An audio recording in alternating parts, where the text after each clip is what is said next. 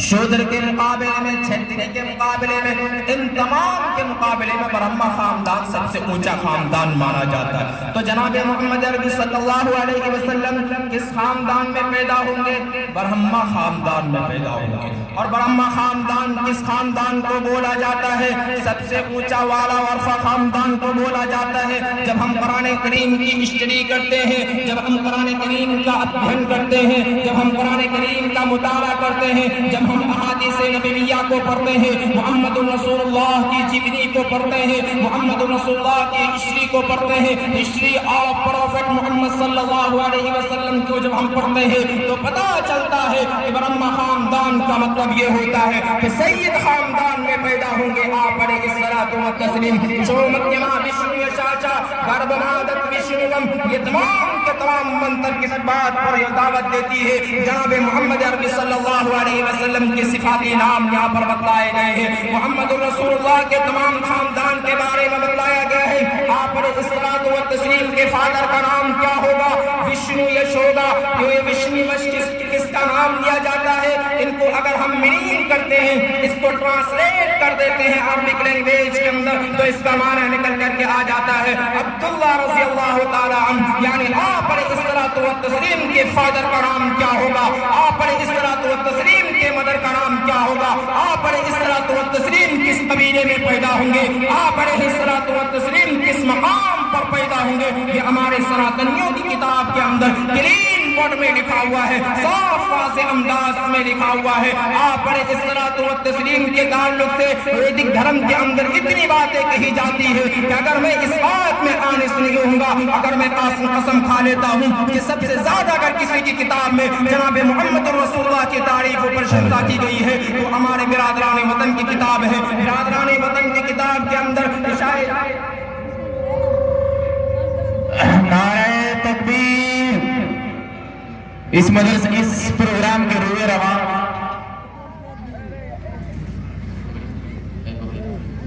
آپ شلوک کو اٹھائیں گے, منتر کو پڑھیں گے تو پتا چلے گا کہ جناب محمد رسول اللہ صلی اللہ علیہ وسلم کو کن کن الفاظ میں ویدک دھرم کے اندر یاد کیا جاتا ہے. نراشنس میں پری مسیحیت کے نراشنس کا کیا معنی ہے؟ نراشنس کے میننگ کو جب ڈاکٹر وید پرکاش اپادھیائے نے اپنی کتاب ویدک دھرم اور اسلام کے اندر انہوں نے کی ہے کہ محمد رسول اللہ کے بارے میں انہوں نے کہا ہے کہ نراشنس لفظ بہت ساری جگہوں پر آیا ہوا ہے. نراشنس پرتیدھامان حال میں جنتی سو دیوا نراشنس می پیری مسیح کے جب ان منتر کے وہ تحقیق و تشریح کرتے ہیں اس کی ریسرچ کرتے ہیں کون ڈاکٹر وید پرکاش اپادھیائے اپنی کتاب کے اندر جب اس کی ریسرچ کرتے ہیں وہ خود اپنی تحقیقی دلائل کے ساتھ اپنی بات کو مزین کرتے ہیں مزین کرتے ہوئے لکھتے ہیں وہ اپنے قلم کے ذریعے سے بات دنیا والے کو بتانا چاہتے ہیں کہ سنو دنیا والوں جس کل کی اوتار کے بارے میں تم یہ سوچتے ہو کہ وہ کہیں پر آ نکلیں گے یا پھر آئندہ جنم کے اندر وہ آئیں گے نہیں بلکہ کل کی اوتار آ کر کے اس پرتھوی پر آئے اور چلے گئے ان کے ماننے والے کو مسلم سنسکرتی کہا جاتا ہے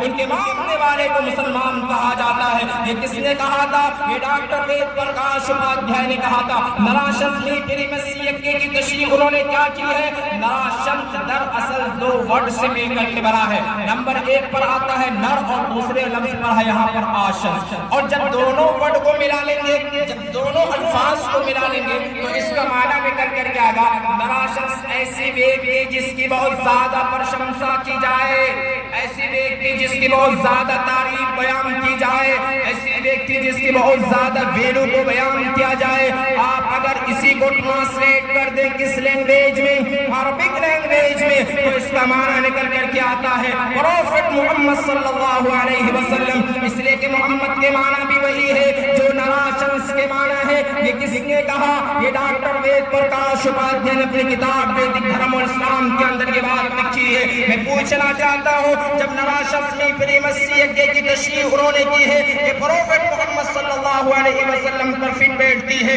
دنیا کا ہر ویکتی جناب محمد رسول اللہ کی تعریف کرتا ہے اگر آپ پڑھ کر کے دیکھیے گا اذانوں میں بھی جناب محمد رسول اللہ کی تعریف و کلمات موجود ہے نماز میں دیکھیے گا جناب محمد رسول اللہ کے تعریفات و کلمات موجود ہے اگر مسجدوں کے اندر دیکھیے گا جناب محمد رسول اللہ کے تعریفات و کلمات موجود ہے وید کے اندر جناب محمد رسول اللہ کے تعریفات و کلمات موجود ہے احمد دیپ دشپری میں دا ہمر تس جگرب اہم سور کے ایواجنی محمد امدکارم ناشم ودایم ہیت تو دے دے ویوکا احمد دیپ دشپری میں دا ہمر تس جگرب اہم سور کے ایواجنی اگر آپ پڑھئے گا مسجدوں کے اندر بھی اذانوں میں نمازوں میں کلموں میں مسجدوں کے منبروں سے بھی اسٹیج ہو یا کوئی بھی ہو ہر جگہ پر جناب محمد رسول اللہ کی تعریف و پرشنسا کی جاتی ہے یہی تو ڈاکٹر وید پرکاش نے کہا کہ نراشنس کے معنی ہی یہی ہے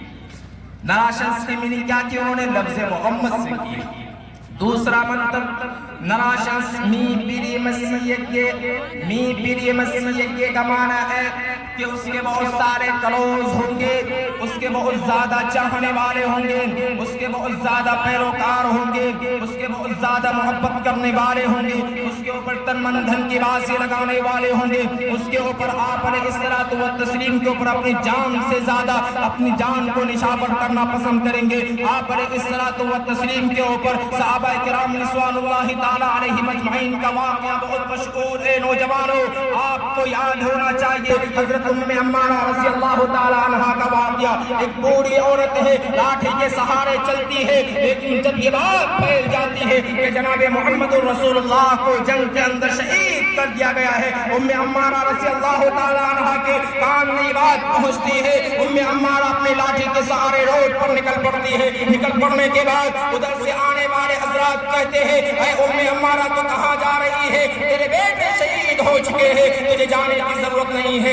ام عمارہ چلتی رہتی ہے چلتے چلتے راستے میں کچھ کہتے ہیں تیرے داماد شہید ہو چکے ہیں تیرے بھتیجے شہید ہو چکے ہیں تیرے فلاں شہید ہو چکے ہیں لیکن ام عمارہ رضی اللہ تعالیٰ عنہ کسی کی بات نہیں سنتی ہے کہتی ہے میں تو کیول جناب محمد رسول اللہ کو دیکھنا پسند کروں گی اس جگہ پر جب ام عمارہ رضی اللہ تعالیٰ عنہ پہنچتی ہے میدان کارزار کے اندر میدان جنگ کے اندر ام عمارہ رضی اللہ تعالیٰ عنہ پہنچنے کے بعد کہتی ہے دنیا والوں میرے سامنے کسی کی شکل نہ لائی جائے میرے سامنے صرف جناب محمد رسول اللہ کی شکل لائی جائے جناب محمد رسول اللہ کو دیکھتی ہے بڑے انداز میں کہہ دیتی ہے کہ یا رسول اللہ دنیا کے ہر ویکتی کو شہید کر دیا جائے میں یہ بات تو گوارا کر سکتی ہوں پر آپ کے اوپر آنچ آ جائے میں یہ گوارا نہیں کر سکتی یہی تو مطلب ہوتا ہے نراشنس می پیری مسیح کا میں نے بتایا کہ میری مسیح کے میں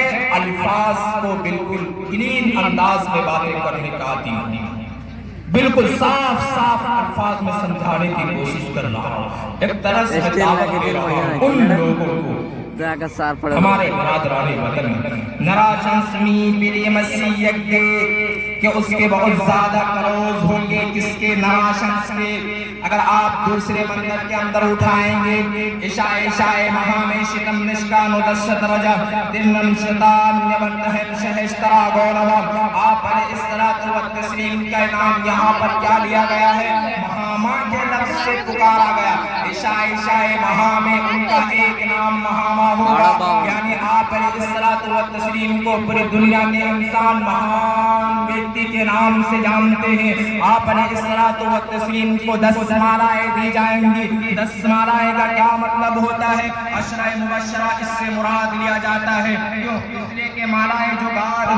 گلے کے اندر ایک ہار کے مانند ہوتا ہے وہ جو مالا ہوتا ہے وہ گلے کی حفاظت کے لیے دی جاتی ہے چاہے وہ بظاہر حفاظت کر نہ سکے لیکن وہ بطور حفاظت کی ہوتی ہے اسی طریقے سے عشرہ مبشرہ کے حالات کو پڑھ لیجئے گا جناب محمد عربی صلی اللہ علیہ وسلم کے ارد گرد رہنے والے 10 ایسے صحابہ کرام رضوان اللہ تعالی علیہم اجمعین تھے جو گلے کے ہار کے مانند رہا کرتے تھے آپ علیہ الصلوۃ والتسلیم پر اپنی تن من دھن کی باسی لگا دیا کرتے تھے عشاء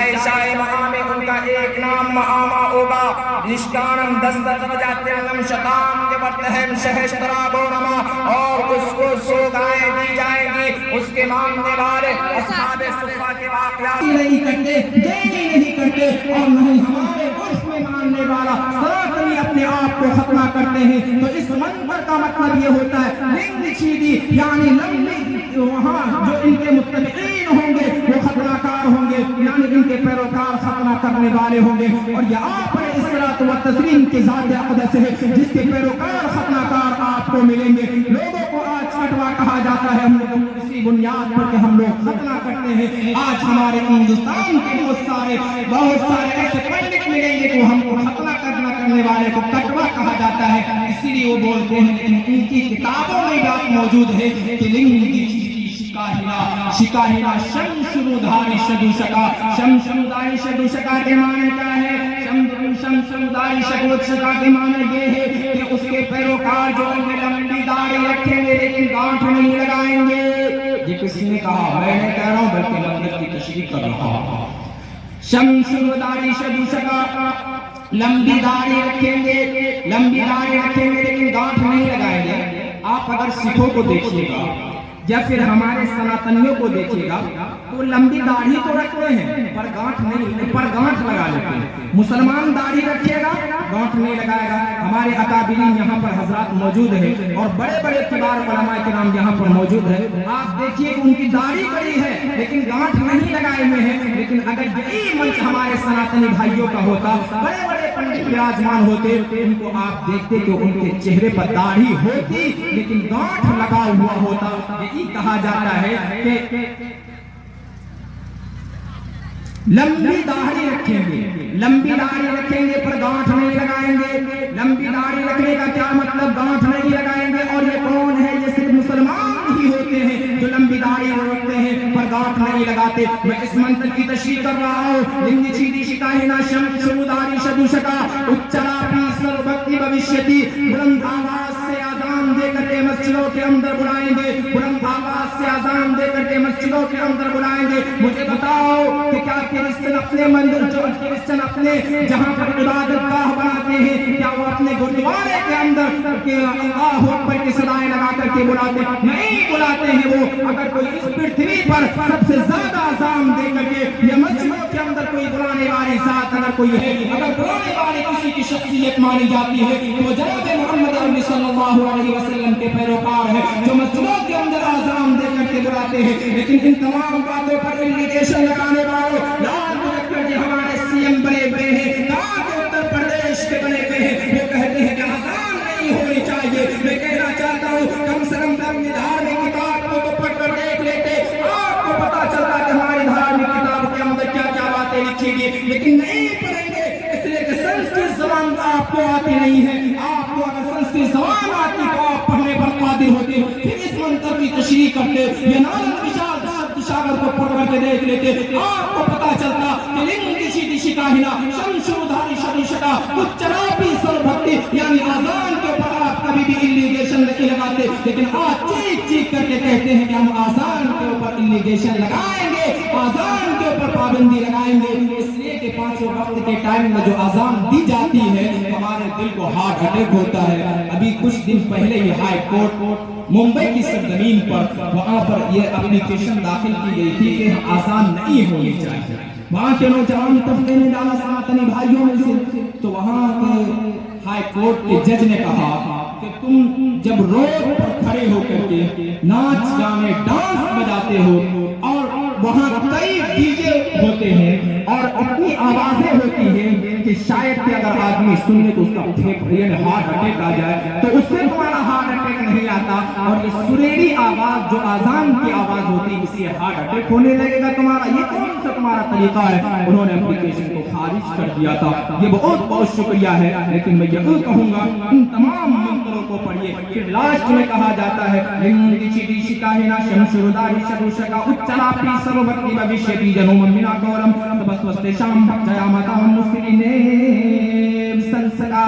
یہ تمام منتروں کی تشریح کرنے کے بعد لاسٹ میں ایک لفظ آیا ہے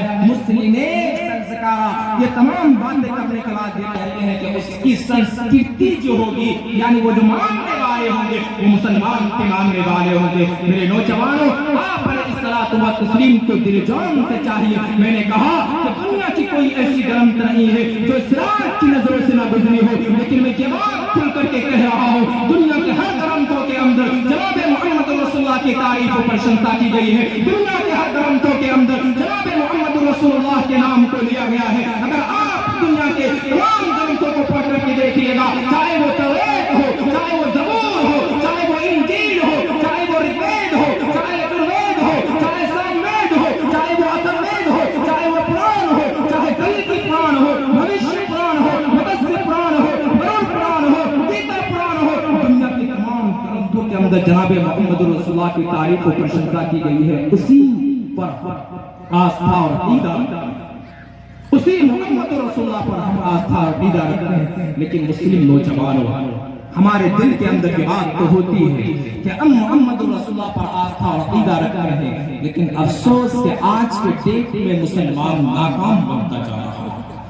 افسوس کی بات یہ ہے اللہ تبارک و تعالی نے جو شرعی قانون ہمیں دیا ہے اس کے اوپر ہمیں عمل کرنے کی توفیق مرحمت فرمائے۔ میں آگے بات اور عرض کرنے کی کوشش کروں گا، سنتے جائیے گا۔ یہ تو آپ علیہ الصلوۃ والتسلیم کے تعلق سے باتیں تھی۔ کل یگ کے زمانے میں آپ علیہ الصلوۃ والتسلیم آئیں گے اور پوری دنیا کے اندر علم کی شمع کو روشن کریں گے۔ اس کے بعد جناب محمد عربی صلی اللہ علیہ وسلم نے سب سے پہلا پرچار جو کیا تھا، سب سے پہلے بات جو انہوں نے کہی تھی، جو سب سے پہلے بات انہوں نے کہی تھی وہ یہ تھی ایک ہی ایشورات کے تعلق سے آپ علیہ الصلوۃ والتسلیم نے پوری دنیا والوں کو جمع کیا تھا، اپنے قبیلے والے کو جمع کیا تھا اور کہا تھا سنو اگر میں یہ کہہ دوں اس پہاڑی کے گھاٹی کے پیچھے کوئی ایسا شخص ہے جو تم پر حملہ کرنے والا ہے، ایک گروہ ہے جو تم پر حملہ کرنے کے لیے جا رہا ہے، تو کیا تم اس بات کو یقین مانو گے؟ تمام لوگوں نے کہا ہم اس بات پر یقین مانیں گے، اس لیے کہ آپ صادق ہیں، آپ امین ہیں، آپ کے اندر دیانتداری ہے۔ تو اس وقت تمام قبیلے والے سے کہا تھا آپ علیہ الصلوۃ والتسلیم نے کہ سنو اگر یہ آپ ماننے کے لیے تیار ہو تو تمہیں پتا ہونا چاہیے کہ ایک ہی ایشورات کی پوجا کرو، ایک پرماتما پرم شکتیمان کی پوجا کرو، اس کے علاوہ کسی کی پرشنسا نہیں ہونی چاہیے، اس کے علاوہ کسی کی وندنا نہیں ہونی چاہیے۔ جب میں نے ایک مرتبہ ایک برادران وطن سے پوچھا کہ آپ یہ بتائیے کہ شری رام چندر جی کے حوالے سے آپ کا کیا عقیدہ ہے، کیا کانسیپٹ بنا ہوا ہے؟ انہوں نے کہا کہ شری رام چندر جی کو ہم لوگ پرمیشور مانتے ہیں، گاڈ مانتے ہیں۔ میں نے کہا کہ شری رام چندر جی کو گاڈ مانتے ہیں تو آپ غلط کرتے ہیں۔ انہوں نے کہا کیوں؟ بڑے خوفناک انداز میں وہ چیخنے لگے۔ میں نے کہا چیخنے کی ضرورت نہیں بلکہ مائنڈ سے سوچنے کی ضرورت ہے۔ وہ کہنے لگے کہ سادار پر میں نے کہا دو آپشن دیتا ہوں میں، یا تو شری رام چندر جی کو آپ کیا مانیے، پرمیشور مانیے، یا پھر شری رام چندر جی کو مریادا پرشوتم مانیے۔ یہی دو باتیں ہو سکتی ہے، یا تو شری رام چندر جی کو کیا مانیے، گاڈ مانیے، یا مریادا پرشوتم مانیے، اس کے علاوہ آپ کچھ نہیں مان سکتے۔